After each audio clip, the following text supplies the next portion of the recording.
Arla! Hello mga kakwento! Good morning, good afternoon, good evening.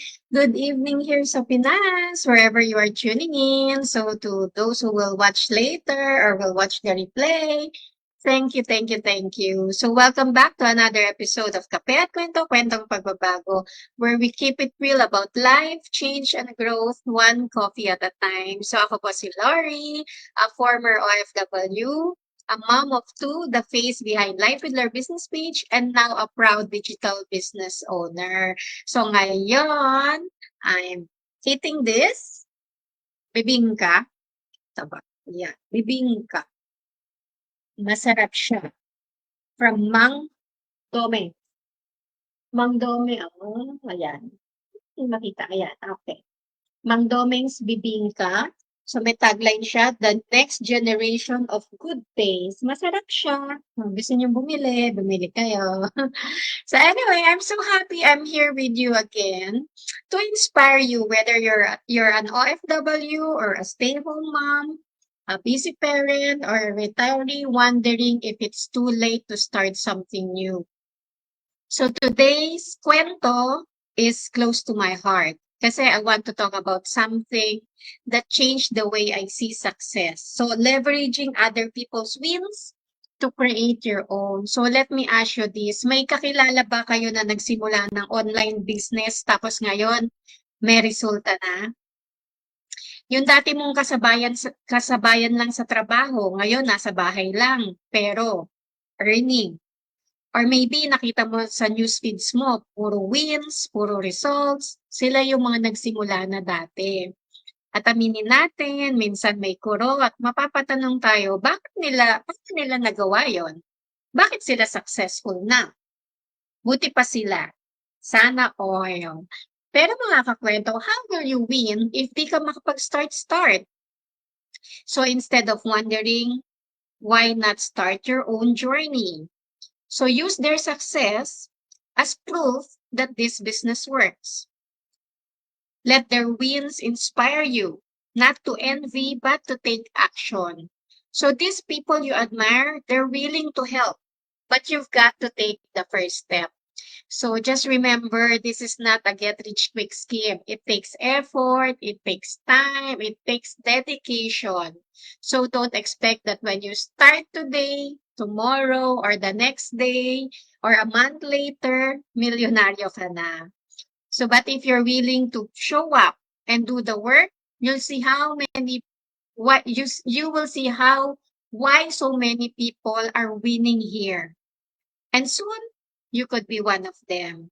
So the same people I admire later became my mentors and my friends. So si Coach Nai, si Mimi, si Franco, si Elena, si Mildred, si Rawan, and the Obispo couples, and much more inspiring people. So these people, they walk the talk. They lead with their heart and they inspire by simply being real. So yesterday, I was thinking deeply about the Obispo couples, Dave and Roxanne. Grabe yung storya nila. They once were buried with 86,000 debts before starting this business. Can you imagine the pressure, the stress, and the sleepless nights? But guess what? Because of this digital business, they made it. They paid off their debts and now they are thriving. And I will show you the snippet of their mortgage-free video.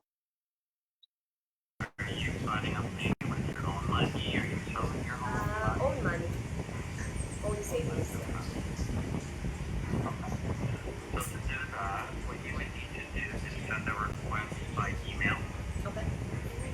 Awesome. Thank you so much. What are you doing? I get the money What? for the mortgage. Pay off the balance.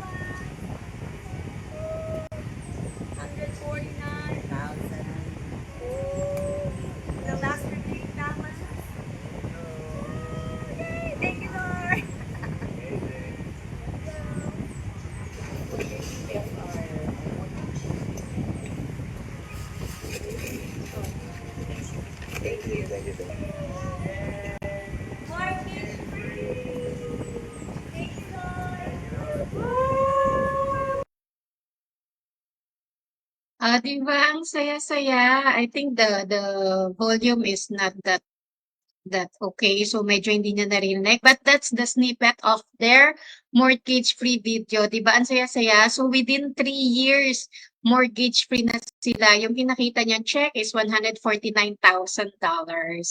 So that's why I'm so passionate to win in this business. Kung kaya nila, kaya ko rin. And if you're listening to this, kaya mo rin. So success leaves clues. Follow them, apply them, and one day you'll be the one others will look up to. So this business, this digital world we're in, it's not about competing. It's about collaborating, supporting each other, learning from each other. So your win can be someone else inspiration too. So kung may nakita ka na post na may resulta, wag mo lang scroll, tanungin mo, anong ginawa niya? Paano ko rin yun magagawa in my own way? Sinong pwede kong lapitan para matuto ako? So let their journey guide your next step. Because the truth, we all started from zero. Some started scared, some started late, but we all started. And today, maybe this is your moment to start too.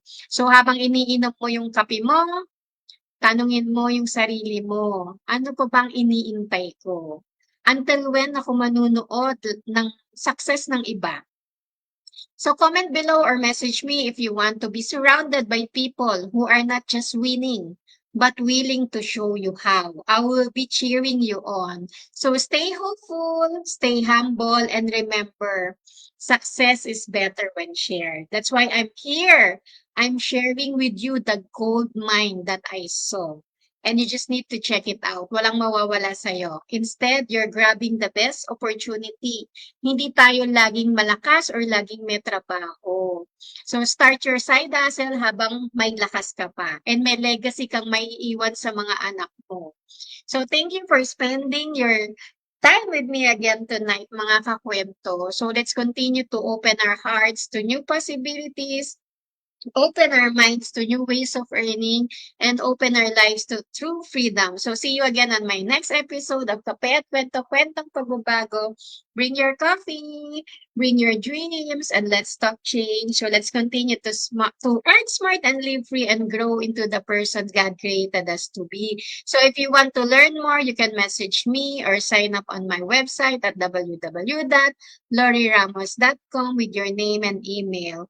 And my go live tomorrow, Thursday, the 7th of August, will be at 5 p.m. Philippine time and 10 a.m. UK time as I have a very, very, very, very, very special guest. So watch out for it. Good night and God bless us all. Bye-bye.